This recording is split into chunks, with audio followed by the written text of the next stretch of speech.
Thank you.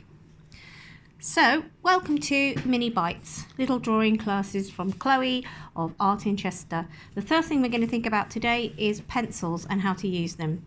If you look at this one, it's a normal pencil you might find anywhere, and it's quite stubby.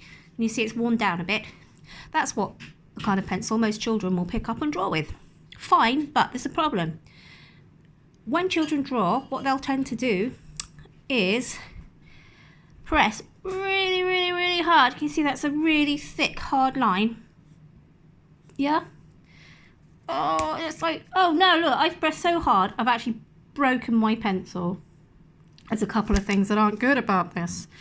Number one, if I put my finger over that, hey, guess what? I can't rub it out because I've pressed so hard. In fact, I can even feel it in the paper, and it's also quite difficult to rub out. Okay, it will pretty much always leave a mark. So ideally what you'd have actually is a really lovely sharp pencil to start with. You get pencils in all different kinds of numbers. So what's this one? Let's try and find its number. There we go. That is what's called a 4H. That means it's a hard pencil and it gives you a thin line. So if I give this, see, it's a very thin line. Even if I press really hard, it's going to give me a thin line. So it's very different, isn't it, from that one? What's quite good about having a thin line is it actually helps you to draw better. You don't need to use a very hard pencil like this all the time. It's quite useful for if you want very fine lines and very sort of sharp, light drawings. You can use that to draw another light sketch. What's really good about it though is, guess what? It's really easy to rub out. As long as you don't press too hard, that should work really well. This pencil I'm going to use now is a 6B. A 6B is really soft, so it's the opposite of that one. And if you look at it, it'll make you a very thick, very dark line. That's really different, isn't it? You can sketch with it still. If you look, I'm just drawing my very light lines, but they look quite different. They're not as smooth and light. If you look at the way I draw, I do lots of flicking. And that's a really good way of drawing and learning to draw, is to flick. So, let's move that up a bit. So for example, you can do little flicks,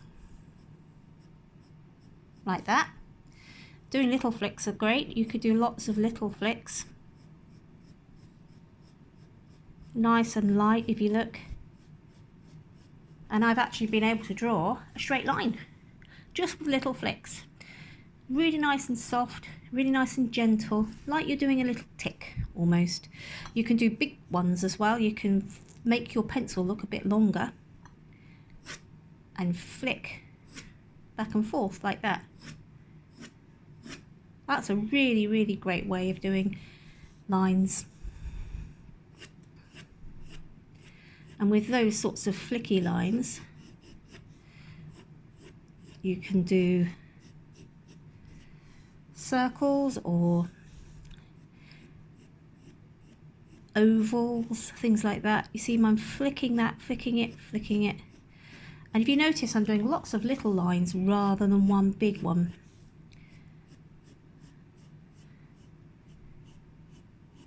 And that's the basis of good drawing. And you know what? I don't expect it to be perfect. That's the other thing. It won't be perfect at first. What we want to do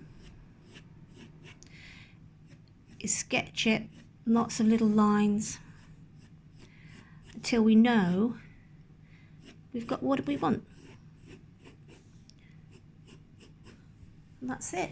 Well, remember as well that a rubber is a tool equally as much as a pencil. So it's easy just to go through, take things away, what you don't need. If you want it really nice and neat. And you've got something really lovely and neat and smooth.